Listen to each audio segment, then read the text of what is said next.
오늘 저와 여러분 주신 하나님의 말씀 구약성경 느헤미야 6장 9절에서 14절 말씀까지 느헤미야 6장 9절에서 14절 말씀 우리 한 절씩 교독하겠습니다. 이는 그들이 다 우리를 두렵게 하고자 하여 말하기를 그들의 손이 피곤하여 역사를 중지하고 이루지 못하리라 함이라. 이제 내 손을 힘있게 하옵소서 하였노라. 이에 그들의 존재라 인간의 아들 마세라가 우는 줄알고 내가 음식에 가니 그가 이르기를 그들이 너를 죽이러 올 터이니 우리가 하나님의 전으로 가서 예수 안에 머물고 그 문을 닫자. 저들이 반드시 달려와서 너를 죽이리라 하기로. 내가 이르기를 나 같은 자가 어찌 도망하며 나 같은 몸이면 누가 외수에 들어가서 생명을 보존하겠느냐. 나는 들어가지 않겠노라 하고. 내가는즉 그는 하나님께서 보내신 바가 아니라 도비아와 산발라에게 뇌물을 하고 내게 이런 예언을 하리라. 그들이 뇌물을 준 까닭은 나를 두렵게 하고 이렇게 함으로 범죄하게 하고 악한 말을 지어 나를 비방하려 함이었느니라. 내 하나님이여 도비아와 산발락과 여선지 노야다와 그 남은 선지자들 곧 나를 두렵게 하고자 하는 자들의 소행을 기억하옵소서 하였노라. 아멘. 오늘 본문 말씀의 주제는 사명자는 두려울 때 하나님을 더욱 의지한다입니다. 느헤미야는 산발랏이 함께 의논해 보자고 하는 제의에 대해서 한마디로 거절해 버리게 됩니다. 자신은 하나님 앞에서 왕 앞에서 신실하게 행했기 때문에 거리낄 일이 없었다라는 것이죠. 자기가 왕이 되고자 한 일도 없었을 것이고 백성들을 선동한 적도 없었다라고 단호하게 이야기를 합니다. 이런 일은 없는 일이고 그들이 지어낸 것이다 라고 회신을 보내게 됩니다. 전에 에스라가 성전 건축을 할 때도 당시 방백이었던 르훔과 서기관 심세가 근거 없는 유언비어를 퍼뜨려 페르시아 왕에게 보고되어서 건축 중지 명령을 내린 적이 있었습니다. 이 사실을 기억한 산발랏은 똑같은 방법으로 중상모략해서 느헤미야의 인격과 삶에 대해서 흑색선전을 퍼뜨립니다.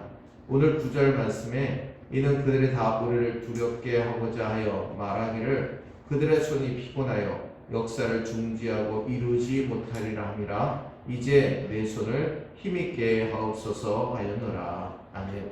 느헤미야는 자신이 페르시아 왕을 반역하기 위해 성벽을 재건한다라는 모함은 분명 느헤미야와 백성들도 두렵게 하는 일이었습니다. 그러나 느헤미야는 산발랏의 모함에 전혀 두려워하지 않았습니다. 그 이유는 다름 아닌 자신의 정직함과 결백함을 아시는 하나님을 전적으로 의지했기 때문입니다. 그런데 여기에서 그치지 않습니다. 산발랏과 도비아와 게셈은 선지자 스마야를 매수해서 거짓 예언을 하게 합니다. 오늘 10절 말씀에 이 일 후에 무에다벨의 손자 들라야의 아들 스마야가 두문불출하기로 내가 그 집에 가니 그가 이르기를 그들이 너를 죽이러 올 터이니 우리가 하나님의 전으로 가서 외수 안에 머물고 그 문을 닫자. 저들이 반드시 밤에 와서 너를 죽이리라 하기로. 아멘. 즉 스마야가 느헤미야에게 예언을 합니다. 원수들이 너를 죽이러 올 터이니 어서 성전으로 들어가야 된다. 외소라고 하는 말은 제사장만이 들어갈 수 있는 성전의 성소를 뜻하는 것입니다.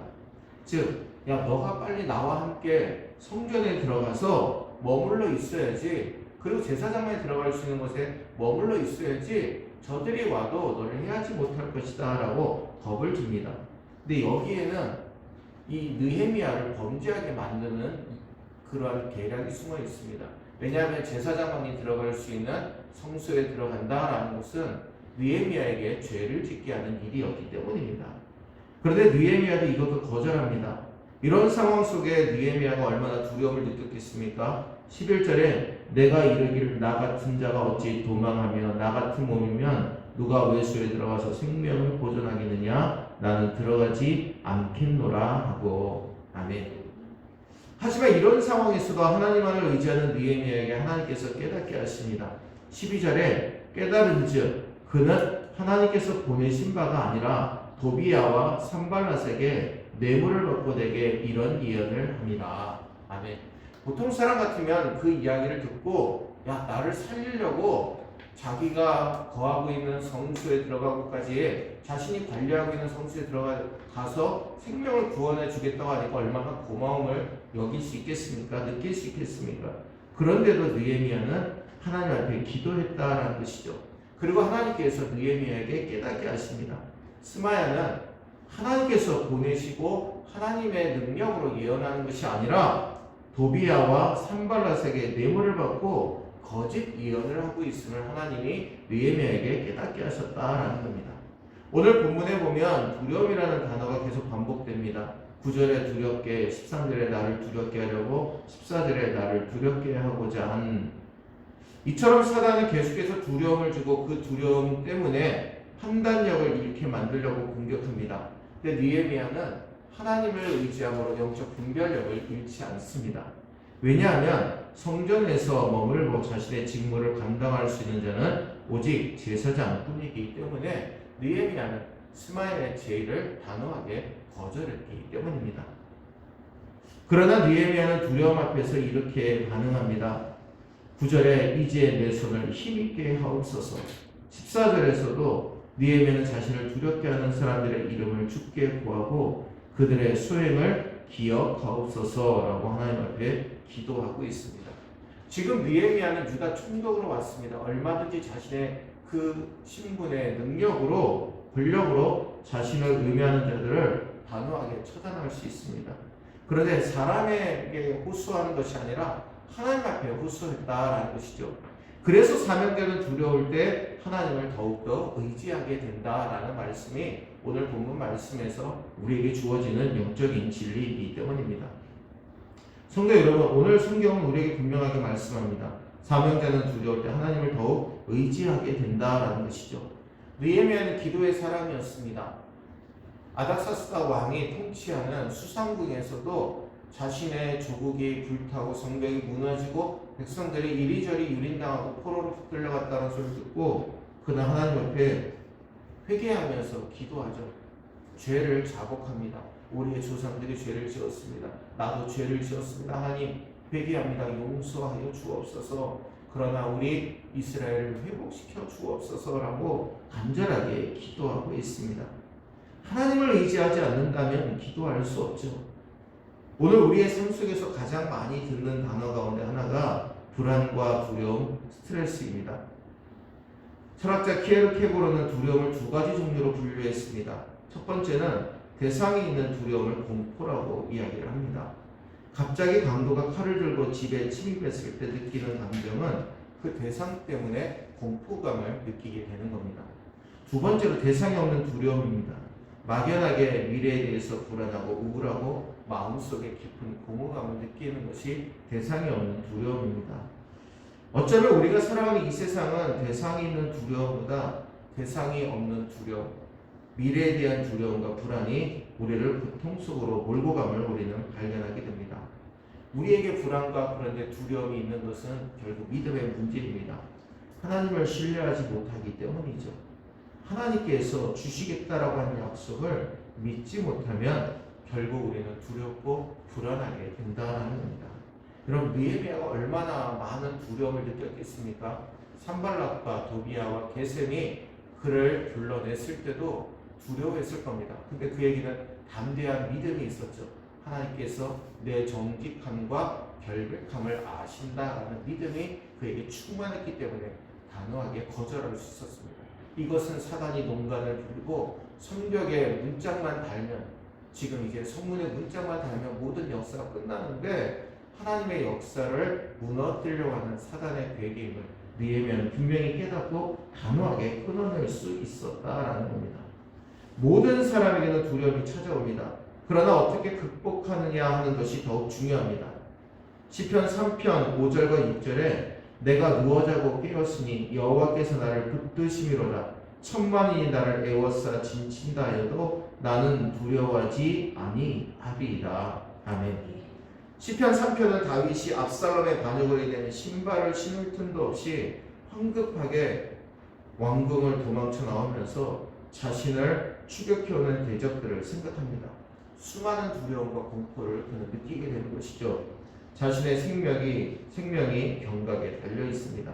여러분, 잠이 오겠습니까? 아들이 자신을 배반하고 그리고 또한 반역을 일으켰으니 분노가 치밀어 올랐을 것입니다.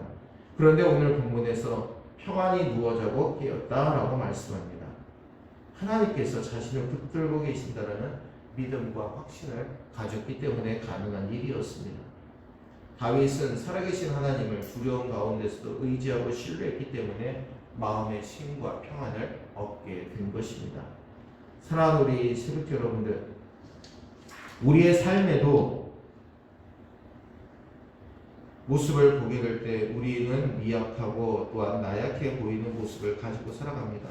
그러나 여호와는 나의 반석이시요 나의 요새시요 나를 건지시는 이시는 여호와 하나님께서 우리의 하나님이 되심을 믿고 하나님의 능력을 신뢰하고 살아가게 될 때 어떤 두려움과 환난 속에서도 능히 이길 수 있는 줄로 믿습니다. 여러분, 우리의 남은 인생 하나님께서 우리에게 맡겨주신 사명 이루어 가게 될 때 끊임없는 영적인 도전과 유혹이 우리를 엄습하게 될 것입니다. 그러나 사명자는 절망하지 않습니다. 두려움 의지하고 신뢰합니다.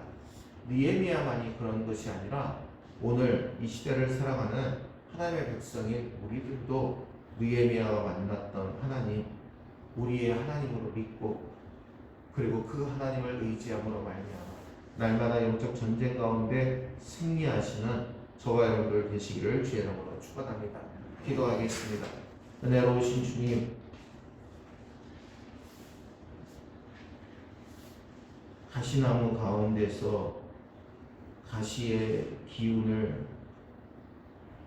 이기지 못하면 아무런 꽃도 피울 수 없는 것처럼 가시나무 가운데서도 아름다운 백합화가 필 수 있는 것은 그 가시의 기운을 이기고 자신의 아름다움을 피어냈을 때 가시나무 가운데 우뚝 솟아난 백합화로 성장하게 될 것을 믿습니다. 주님, 우리에게 수많은 두려움과 어려움이 우리를 엄습한다 할지라도 하나님을 믿는 믿음 가운데 그 두려움과 어려움 가운데서도 솟아올라서 하나님 앞에 인정받는 아름다운 백합화 같은 존재, 바로 우리 모두가 될 수 있도록 축복하여 주옵소서. 아버지, 어떠한 두려움 가운데서도 하나님을 의지하게 도와주시고, 사명자는 두려움 가운데서도 하나님을 의지합니다라고 고백할 수 있는 우리 모두가 되게 인도하여 주옵소서. 아버지, 느헤미야만 할 수 있습니다라고 고백하는 그러한 어리석은 고백이 아니라 느헤미야가 하나님을 믿고 두려움 가운데서도 하나님을 의지했던 것처럼 우리들도 하나님의 은혜가 있으면 능히 감당할 줄로 믿습니다. 이렇게 고백할 수 있는 우리 모두가 되게 인도하여 주옵소서. 지금 하나님께서 우리에게 은혜 베푸시고 계심을 믿습니다. 그 은혜를 붙들기만 하면, 그 은혜 아래 거하기만 하면 어떤 상황 가운데서도 하나님을 의지하고 단호하게 영적 도전과 유혹 앞에서도 담대한 믿음으로 전진하며 나아갈 수 있음을 항상 믿음으로 확신하고 온전히 그렇게 살아갈 수 있는 우리 모두가 되게 역사하여 주옵소서. 오늘 이 새벽에 믿음으로 간구하게 하시고 하나님의 응답받게 하시고 우리 모든 성도들의 가정과 직장과 자녀들의 삶, 건강과 사업과 영적인 모든 삶 위에 하나님의 은혜로 하나님의 인도하심과 보호하심으로 충만하게 역사하여 주옵소서. 이 시간 믿음으로 기도하여 응답받고 돌아가는 우리 모두로 삼아주심을 믿고 예수님의 이름으로 간절히 축복하며 기도하옵나이다. 아멘. 하늘에 계신 우리 아버지여, 이름이 거룩히 여김을 받으시오며 나라의 임하옵시며 뜻이 하늘에서 이룬 것 같이 땅에서도 이루어지이다. 오늘날 우리에게 일용할 양식을 주옵시고 우리가 우리에게 죄지은 자를 사하여 준 것 같이 우리 죄를 사하여 주옵시고 우리를 시험에 들게 하지 마옵시고 다만 악에서 구하옵소서. 나라와 권세와 영광이 아버지께 영원히 있사옵나이다. 아멘.